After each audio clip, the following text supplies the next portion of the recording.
Yes दोस्तों, एक मुख्य बात आपको बताने के लिए इस वीडियो को मैं आज पूरे दिन में कोई वीडियो नहीं बनाया, छुट्टी का दिन था।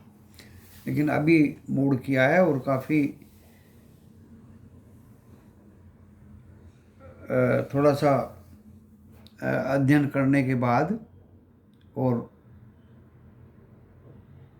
मनन करने के बाद मनन किया है। तो मैं ये वीडियो बनाने के लिए बैठ गया हूँ। दोस्तों, है क्या बाज़ार में, देखिए, वैसे तो ये एजुकेशनल चैनल है, एजुकेशन मैं आपको दे रहा हूँ। डिस्क्रिप्शन बॉक्स में भी लिखा है डिस्क्लेमर कि आप जो भी शेयर बाज़ार से शेयर खरीदेंगे बेचेंगे तो मैं और मेरा चैनल जिम्मेदारी नहीं लेंगे आपके लॉस या प्रॉफिट की। तो आप जो भी काम करें अपने पर्सनल एडवाइज़र की सलाह पे करें। तो ये मेरा डिस्क्लेमर है, जो डिस्क्लेमर देना बहुत ज़रूरी है। बाज़ार में इसलिए वीडियो बनाने के लिए आया कि आज काफ़ी लोग गफलत में हैं कि क्या किया जाए। दिन भर अच्छा चला, एशिया मिला जुला बंद हुआ, यूरोप अच्छे ग्रीन में बंद हुए, खुले भी ग्रीन में थे, ग्रीन में बंद हुए, एक एक 1.5% रशिया यूक्रेन का क्लियर हो गया दोस्तों। यूक्रेन के 4 एरियाज पे उसका रेफरेंडम, पहले भी उन्होंने क्रीमिया में ऐसे किया था। तो वो मोर और लेस धीरे धीरे ठंडा पड़ रहा है मामला, जो काफ़ी दिनों से काफ़ी भयानक रूप ले लिया था। और हम ये कर देंगे वो कर देंगे, ये तो चलता रहता है। उधर चाइना ताइवान में चल रहा है, उधर रशिया यूक्रेन में चल रहा है। कभी नाटो वाले धमकी दे देते हैं, कभी रशिया नाटो को धमकी दे देता है। यूएस बीच बीच में नाटो को शाबाशी देता है कि 1 इंच ज़मीन रशिया इनकी ले नहीं सकता। यूक्रेन नाटो के लिए मेंबर बनने के लिए अप्लाई कर दिया है। तो दोस्तों, ये लॉन्ग प्रोसेस है। जहाँ तक रशिया ने गैस यूरोप की बंद की है या करने जा रहा है या कर दी है, सर्दियाँ वहाँ शुरू होंगी तब उसका असर होगा, वहाँ की पब्लिक कैसे रिएक्ट करेगी। तो दोस्तों, शेयर बाज़ार दुनिया से जाने वाला तो है नहीं, पहली बात तो मैं ये बताता। कोई ये समझे कि शेयर बाज़ार ख़त्म हो जाएगा, चला जाएगा, शायद जितने भी यूट्यूबर्स हैं, मुझे तो मेरे से ज़्यादा तजुर्बा वाला कोई लगा नहीं है। और अगर है भी तो वो बीच में गायब हो गए, लॉस की वजह से समझो या घर की अशांति की वजह से समझो। मैं कंटिन्यू दोस्तों 1988 से एंड फुल फ्लैश्ड 1989 से इस बाज़ार में हूँ। एंड पहले इनिशियल पब्लिक ऑफ़र आया करते थे, 1 महीने के लिए एप्लीकेशन भरा करते थे। ज़्यादातर 10 रुपये एट पार पे एप्लीकेशन आया करती थी, कोई प्रीमियम किसी कंपनी का नहीं होता था। तो दोस्तों, वो शेयर्स अलॉट हुआ करते थे फिजिकल कागज़ की फॉर्म में, बड़े रंगीले सर्टिफिकेट हुआ करते थे। और जिन लोगों को पैसे की कमी थी वो उनको तुरंत बेच दिया करते थे। जैसे मेरे पास जैसे वो पहली बार देखा था शेयर बाज़ार, पहली बार सर्टिफिकेट देखा था, पहली बार सर्टिफिकेट बेच के कैसे 10 गुना पैसा आता है 2-3 महीने में, वो देखने का चस्का लग गया था। एंड दोस्तों, उससे पैसा एकुमुलेट होता रहा। जो अपने पास एमिनिटीज़ नहीं थी वो उस पैसे से ले ली गई, जैसे घर ले लिया गया है, गाड़ी ले ली गई, घर के अंदर में सामान कुछ भी नहीं था वो सब ले लिया गया है। आगे में जो बच्चों की पढ़ाई लिखाई थी, अपना डेवलपमेंट था, एंड और भी जो इंसान आगे करता है वो सारे डेवलपमेंट होते रहे। उसके बाद हर्षद मेहता का समय चला गया, केतन पारिक का समय आया। तो तब सेकेंडरी मार्केट में एंटर हुए, वहाँ भी मौका मिला दोस्तों एप्रिसिएशन का। जैसे स्क्वायर डी सॉफ्टवेयर था, सिल्वर लाइन का शेयर था, और भी इस नाम के बहुत शेयर थे दोस्तों, पता नहीं वो कहाँ डिमिनिश हो गए। एंड बड़ा हाउला मचा करता था कि स्क्वायर डी सॉफ्टवेयर उसका है, ये जो कलकत्ता के उद्योगपति हैं, ये है वो है। लेकिन हमें सिर्फ पैसा ही दिखता था, उद्योगपति या अरबपति खरबपति से कोई लेना देना नहीं था। स्क्वायर डी भी बेचा, सिल्वर लाइन भी बेचा, और भी बहुत से ऐसे शेयर्स थे दोस्तों। सिर्फ प्रॉफिट ही प्रॉफिट दिखता था, हमें प्रॉफिट दिखा तुरंत उसको हमने अपनी पॉकेट में डाल लिया। उसके बाद बाहर चले गए, एंड फिर दोबारा जब आए तो एक ऐसी जगह पे पोस्टिंग हुई नौकरी चलती रही, पोस्टिंग हुई, बट दोस्तों जहाँ प्रॉफिट मिलता था वहाँ उस एकोमुलेशन को एफडी के रूप में रख लिया करते थे, एंड वो पैसा सेफ रहता था दोस्तों। और जब कोई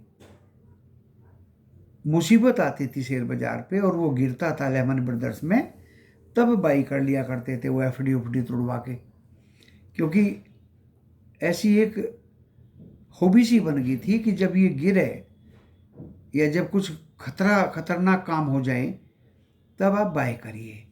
बाय कर लिया तो दोस्तों वो भी 2-3 साल, पैसा तो ज़्यादा नहीं था, एफडी उफडी पे कितने शेयर मिलेंगे आपको। तो लेमन ब्रदर्स भी बहुत ही जल्दी रिकवर हो गया, एंड सब कुछ ठीक हो गया, और बहुत जल्दी शेयर्स के भाव बढ़े, कहीं गुने हो गए दोस्तों।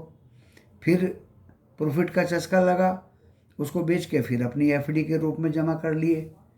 तो दोस्तों आप भी अपने पैसे को रिजर्व जरूर रखिए, चाहे तो वो एफडी के रूप में रखिए, चाहे वो कहीं ज़्यादा अच्छा सेफ जगह आपको ब्याज मिलता हो वहाँ रखिए, ओके।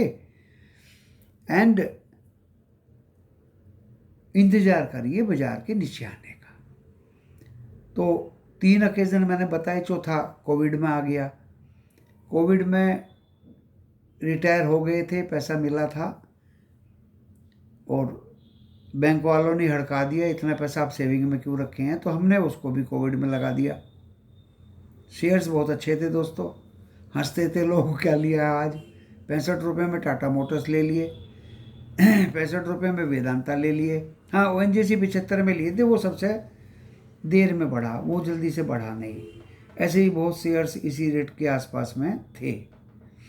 150 रुपये विप्रो चला करता था, 475 में टेक महिंद्रा लिए थे, इन्फोसिस 550 रुपये में लिए थे। तो दोस्तों देखिए, आपको मैं आज इस वीडियो के माध्यम से बहुत अच्छी सलाह दे रहा हूँ।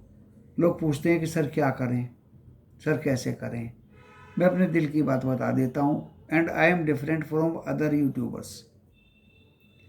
ठीक है, टेक्निकल आपको सीखना है तो आप क्लासेस ज्वाइन कर लीजिए।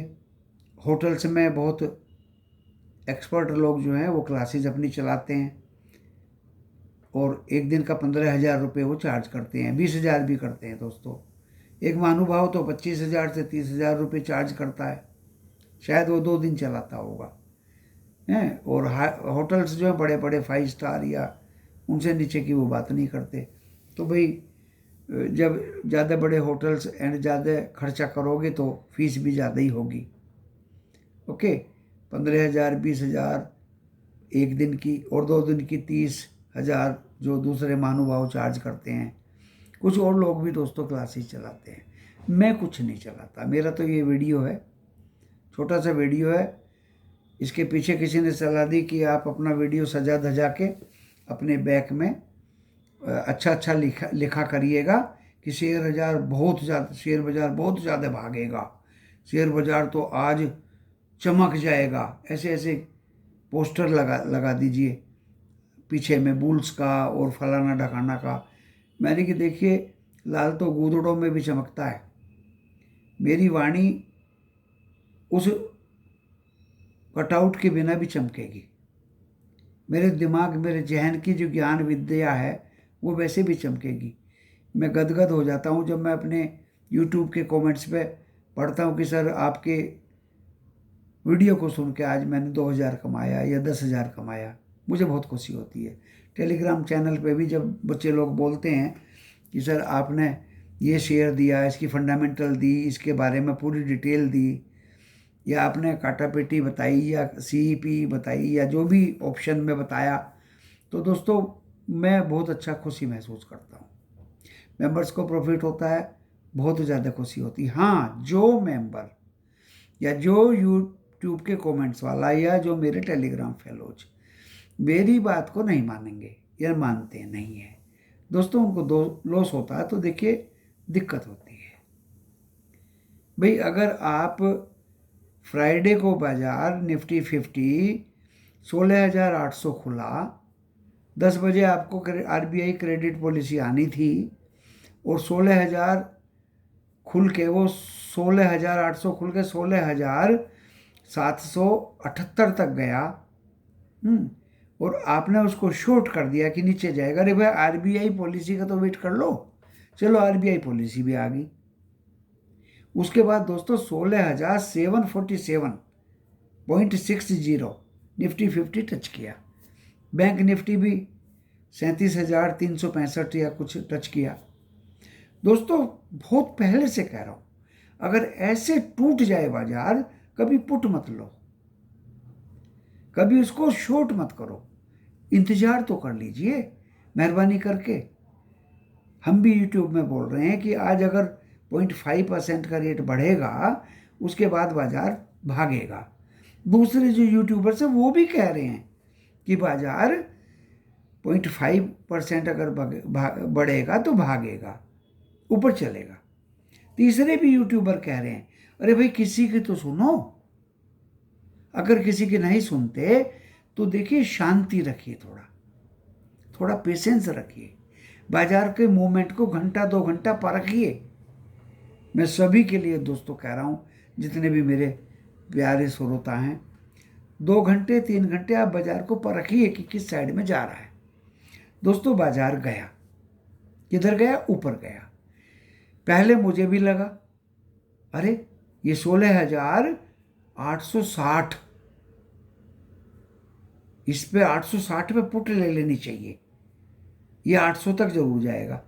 लेकिन दोस्तों वो गया 820 तक गया, 40 पॉइंट नीचे गया, लेकिन वहां से फिर रिकवर हो गया। मेरे दिमाग में भी ये बात आई थी, लेकिन जैसे मेरे दिमाग में आई थी 16,860 और 40 पॉइंट नीचे गया, दोस्तों 40 ने आपको 30 पे ही उसको क्लियर कर देना है। जो पैसा आ रहा है उसको ले लीजिए, अदरवाइज ये फिर 16,860 से 16,890 जाएगा, फिर ये 16,890 से 840 आएगा, यानी आपके प्रीमियम को ईट कर देगा। अगर आप पुट लेते हैं तो 30-40 पॉइंट पे ही उसको खा जाइए, उसके ईटिंग से पहले। और अगर आप कॉल लेते हैं तो आप जैसे ये नीचे आया, पहले वो 16,224 आया 60 से 24 पे कॉल लीजिए, वो 90 गया या 70 गया, यानी पहले वाला 60 काटा उसने, तो आप कॉल से निकल जाइए, कॉल से निकल जाइए।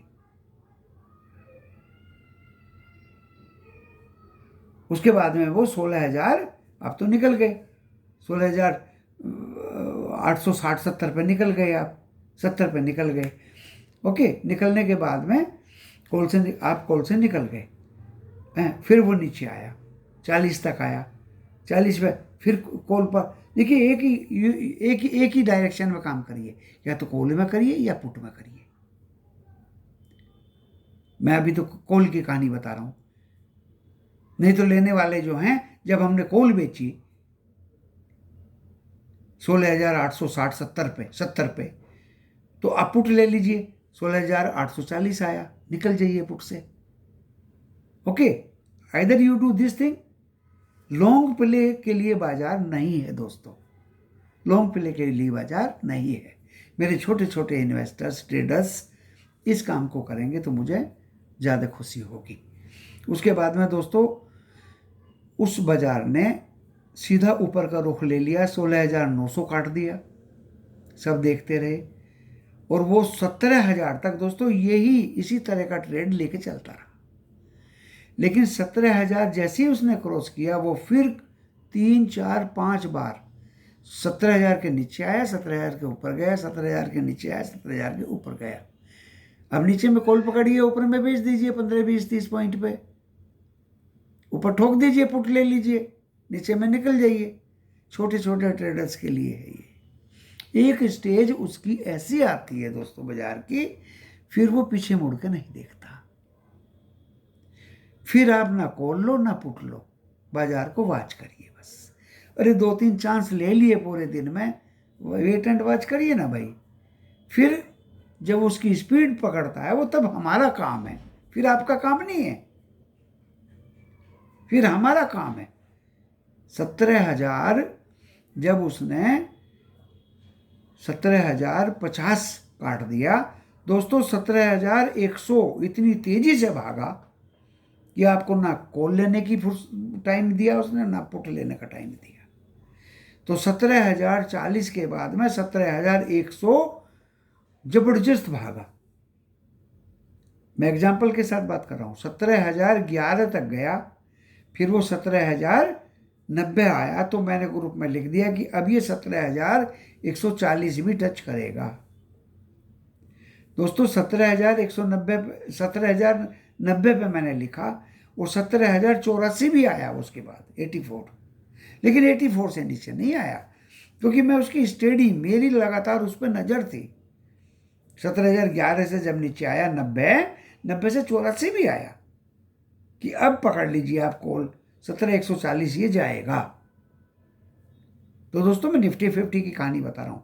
17,140 गया, लेकिन बीच में इन 50 पॉइंट्स के लिए उसने बहुत ही गड़बड़ की। 17,122 से फिर बहुत जबरदस्त 17,090 पे गिरा दिया उसने, यानी 10 और 22 32 पॉइंट गिरा दिया एक साथ। क्या? ये प्रीमियम को ईट किया। फिर 17,140, 42, 44 पे बहुत देर तक रहा दोस्तों। 17,150 काटते ही नॉन स्टॉप वो 17,187 तक भागा। मेरा तो दूसरा लेवल वीडियो में जो दिया था वो 17,172 का था दोस्तों, वो भी कट गया था। तीसरा 17,317 का था, वहाँ तक तो नहीं खेल जाएगा, वो गया ही नहीं। 17,187 पे दोस्तों कोई न्यूज़ आई, वो मेरे पास भी आई थी, लेकिन मैंने उस पर बिलीव नहीं किया कि कभी ट्रैप कर रहा हो, कि रशिया ने यूरोप की लाइन बंद कर दी। वहां से दोस्तों गिरना शुरू हुआ बाजार, और गिरते गिरते वो 17,100 को काट के 17,060-65 भी रहा, लेकिन 60-65 से दोस्तों 17,137 भी पहुंचा हुआ एकदम।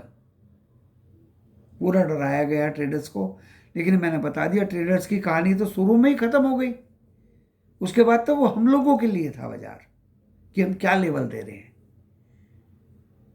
लेवल दिए, हमारे भी अचीव हो गए, हमारी भी कहानी खत्म हुई दोस्तों। फिर बड़े बड़े लोगों की कहानी रह गई। रहने दो, यू वेट एंड वॉच, आपकी कहानी खत्म हुई।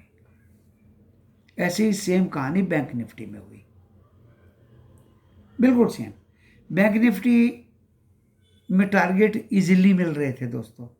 100 पॉइंट नीचे के ले लो, 100 पॉइंट ऊपर के ले लो। निफ्टी 50 में तो 10, 20, 30 की बात कर रहा मैं। बैंक निफ्टी में 100, 50 तो मिल ही रहे थे दोस्तों। नीचे आए पकड़ लो कॉल, 50 पॉइंट मिले निकल जाओ, लेकिन वो 100 तक जाएगा, जाने दो। फिर नीचे वाले के लेवल से नीचे आए, फिर कॉल पकड़ लो। तो दोस्तों बिल्कुल सेम इनिशियल स्टेज में ही ट्रेडर्स को, या जो भी अपने इन्वेस्टर्स कहो, ट्रेडर्स कहो, शुरू में ही, बट नोट इतने शुरू में कि वो घंटा 2 घंटा वॉच ही नहीं किया। अरे भाई कम से कम 1 घंटा 45 मिनट बाजार को वॉच करिए। Don't take any action in the initial stage. बाजार गिर गया तो आप शॉर्ट कर देंगे, जरूरी नहीं है। ये पिछले 6-7 दिन से नीचे से रिकवर हो रहा है। अगर ऊपर से नीचे गिर रहा है तो भी नीचे से रिकवर हो रहा है 300-400 पॉइंट। अगर ऊपर जा रहा है तो वॉच करिए 1-1.5 घंटा। अगर ऊपर से नीचे आ रहा है तो वॉच करिए। अब राम अब अब अब कहानी अब बात रही है मंडे की। मंडे की बात क्या रही है दोस्तों कि अगर ये गिरता है 1-1.5 घंटा वॉच करिए इसको, जरूर रिकवर हो जाएगा। 1-1.5 घंटा अगर ये 17,000 जो वो दिखा रहा है सिंगापुर निफ्टी 960, 16,960, दोस्तों अगर ये 16,900 तक आता है ना, 1-1.5 घंटा टाइम बड़ा बलवान है, समय बड़ा बलवान है शेयर बाजार में। आप इंतजार करिए, 1-1.5 घंटा इंतजार करिए। अगर ये 17,000 को काटता है और 17,037 को भी काट दे तो वॉच करते रहिए। ये सोच लीजिए अब ये ऊपर जाएगा। जैसे ये 17,094 को काटे कल के लो को, दोस्तों आप वेट मत करिए, कॉल ले लीजिए। ये जरूर 17,187 तक जाएगा। फर्म होके काम करिए बाजार में। और अगर इसने 17,000 जो 60 अभी जो 16,060 दिखा रहा है एंड 16,900 काट दिया 1-1.5 घंटे में दोस्तों, 1-1.5 घंटे में, तो दोस्तों मैं बता रहा हूं कि ये 16,800 भी काटेगा। Depending upon Asian market behaviour, depending upon Dow Jones futures and Nasdaq futures, depending upon Europe opening. तो यूरोप ओपनिंग तो आपको 12:30 बजे 1 बजे मिलेगी, तब तक तो देर हो जाएगी, बट कम से कम एशियन को तो देख लीजिए, उनके बिहेवियर को देखिए। निक्की कितना माइनस खुला, माइनस से कितना रिकवर हो रहा है, हैंगसेंग कितना माइनस खुला, माइनस से कितना रिकवर हो रहा है, ताइवान कितना माइनस खुला, माइनस से कितना रिकवर। अगर वे माइनस ज़्यादा होते चले जाते हैं तो देखिए ये 16,900 को भी काटेगा, 16 फिर 880 को भी काटेगा, 870 को भी काटेगा। मैंने 3 फैक्टर एशियन के दिए हैं आपको, निक्की, हैंगसेंग, ताइवान, संघाई, ये 4 को देख लीजिए बस, and do zone futures and Nasdaq future. अगर आपके बस की इतनी मेहनत करनी नहीं है तो किसी अच्छे उचित एडवाइजर से सलाह लेते रहिए। एडवाइजर्स की, सभी एडवाइजर्स अच्छे नहीं होते दोस्तों, सभी नहीं होते, सभी में इतना अच्छा माथा नहीं होता, उनकी नज़र कहीं और रहती है। मैं उन एडवाइजर्स की बात कर रहा हूं जो इन पैरामीटर्स पे अपनी नज़रें गड़ाए रखे और ऑपरेटर किस तरह का मूव लेके चल रहा है उसको ध्यान में रखें। बहुत पैरामीटर्स हैं, कभी एडवाइजर से बाहर मत जाइए। उस एडवाइजर की बात नहीं कर रहा हूँ, ऊपर गया तो कॉल ले लीजिए, जब नीचे आने लगा कॉल बेच दीजिए, पुट ले लीजिए, पुट में भी नुकसान होगा, कॉल में भी नुकसान होगा। अब आ जाइए स्टॉक ऑप्शन में। स्टॉक ऑप्शन में बहुत ही अच्छी अट्रैक्टिव वैल्यूएशंस पे हमने तो वेदांता बताया था, ओएनजीसी 22-23 में बताया था, 122-23 में, एंड दोस्तों फ्राइडे को हमने नेशनल एल्यूमिनियम बताया था। अरबिंदो फार्मा भी शायद एफएनडो में है, वो भी हमने दिया था, उसने बहुत मौका दिया पैसा कमाने का। तो दोस्तों 4 शेयर दिए थे हमने और 2 शायद कैश के थे, 2 एफएनडो के थे। एंड सभी ने दोस्तों अच्छा मौका दिया, सभी ने अच्छा मौका दिया। जिसने थोड़ी सी भी पेशेंस रखी और लेवल पे बाई किए, मैं लेवल की बात कर रहा हूँ, ये नहीं कि वो ऊपर खुल गया और आप बाई करके बैठ गए। जो लेवल दिए कि इतने पे बाय करिए और इतने के ऊपर सेल करिए, या जब आपको प्रॉफिट अच्छा सफिशिएंट मिले तब सेल कर दीजिए। मेरे लेवल्स दिए हुए नीचे बाई के शेयर जल्दी से काटता नहीं है, और स्टॉप लॉस मेरी डिक्शनरी में है नहीं, तो 100% प्रॉफिट तो आपको होना ही होना है। सब्र करिए, पेशेंस रखिए, धैर्य रखिए, फोन करके पूछिए। My phone is open for all members and non members.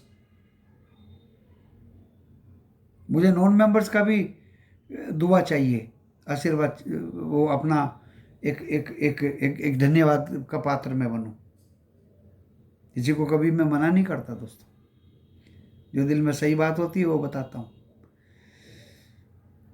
और होता क्या है कि ये स्पीकर लगा रखा है, मोबाइल मेरा फ्री रहता है, मैं बात करता रहता हूँ, और मोबाइल में करंट स्टेटस देख के डोजन फ्यूचर्स का भी सब आ जाता है मेरे मोबाइल के अंदर। एंड दोस्तों एशियंस का भी,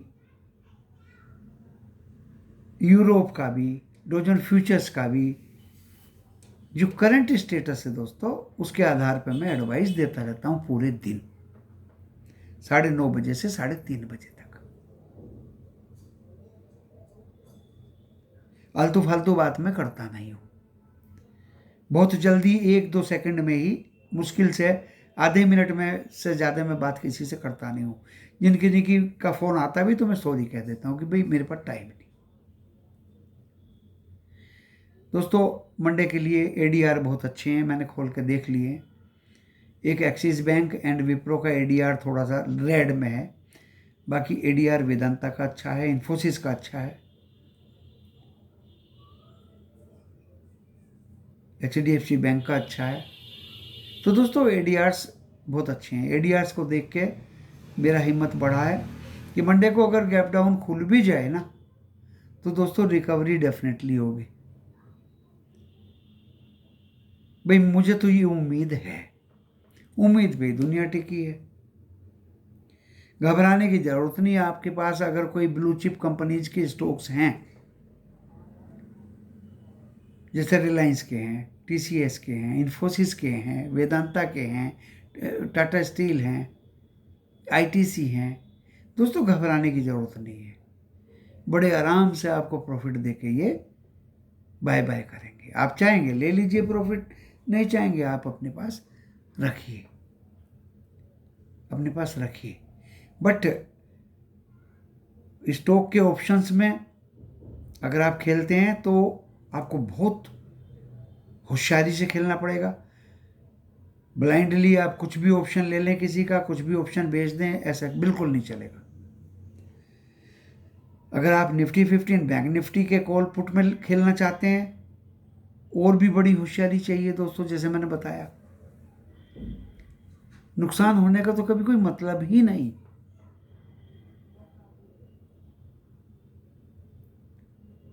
एंड दोस्तों आज मैंने मेरे ख्याल से जो अपने अंदर घूम रही थी बातें वे मैंने बताई। जो मैंने अध्ययन किया यूएस का भी कि नाइकी ने गिरा दिया, या वो एप्पल किसी का फेसबुक का या रिजल्ट्स कुछ ऐसा आया वैसा आया, दोस्तों दिस इज देयर प्रॉब्लम, ये उनकी समस्या है। 13 तारीख को शायद इन्फ्लेशन के डाटा फिर आएंगे यूएस में, और उम्मीद करता हूँ कि बाजार अप मूव की तरफ ज़्यादा रहने की उम्मीद है। हाँ, फॉर द टाइम भी हो सकता है नीचे आके ऊपर जाए, नीचे आके ऊपर जाए। 1500 करोड़ का कैश में बेचा एफआईआई ने, 3200 करोड़ का डीआईआई ने खरीदा। अब हम लोगों में भी करंट आ गया है। ऑप्शन में थोड़ी बहुत बाइंग एफआईआई ने की होगी, वो हेजिंग तो सब करते ही हैं। रुपया भी 81 पॉइंट शायद थोड़ा बहुत सुधार ही हुआ है। डॉलर इंडेक्स में भी सुधार हुआ है। यूएस मार्केट्स गिरे हैं, ठीक है, नाइकी की इन्वेंट्री पड़ी है, नहीं बिक पाई या स्टॉक्स ने डोजन को तोड़ दिया। उधर एप्पल ऊपर या कोई टैक्स शेयर्स में भी मूवमेंट नीचे का आ गया तो वो भी टूट गया। लेकिन दोस्तों मैं बता रहा हूँ कि आप खुद भी अनुमान लगाइए कि अगर मानते हैं डो जोन्स ने लो बना दिया आने वाले एक हफ्ते के अंदर, 2600 का लो बना दिया, चलो ये मान लीजिए आप 3600 से 2600, 10 का मतलब काफ़ी कुछ गिर गया, 40% होता होगा, चलो 30% गिर गया। दोस्तों क्या उसमें ऊपर की मूवमेंट नहीं आएगी? जब ऊपर की मूवमेंट आएगी तो क्या हमारे देश में ऊपर की मूवमेंट नहीं आएगी? हमारी तो जीडीपी भी अच्छी है, ब्याज दरें हमारे गवर्नर ने बोल ही दिया कि ये लास्ट है, बस इन्फ्लेशन हो चुका जितना होना था।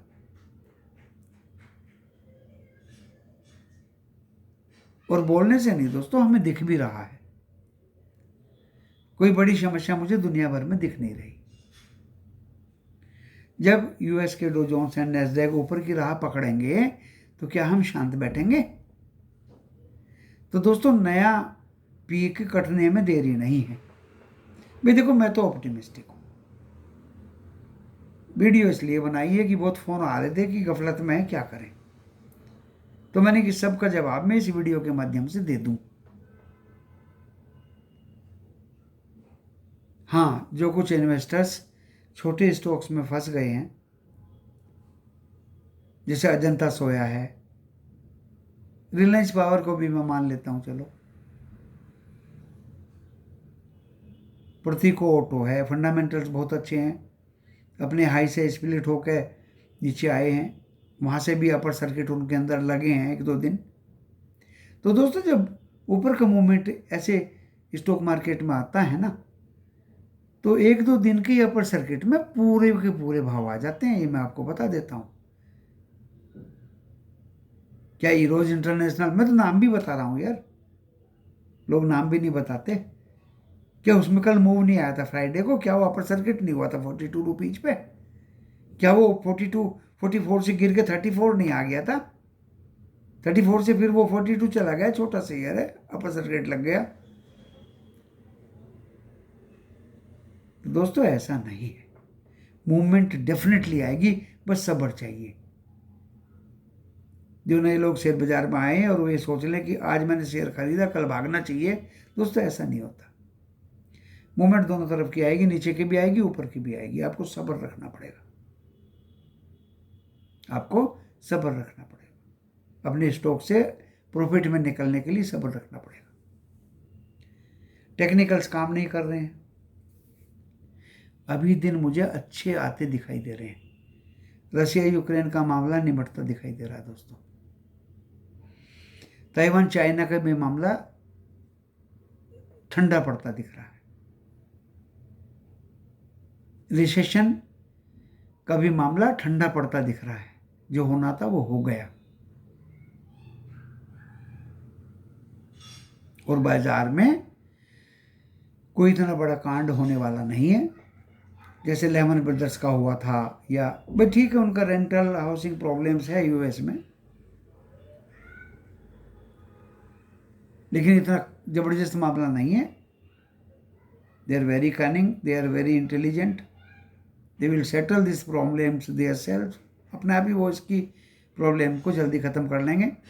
वो लेमन ब्रदर्स की कहानी रिपीट होने नहीं देंगे, ऐसी मैं उम्मीद करता हूँ। एंड दोस्तों इस वीडियो को ज़्यादा और लंबा ना खींच के बस मैं यहीं विराम देता हूँ, आपकी और आपकी लाभांश की कामना करते हुए नमस्कार।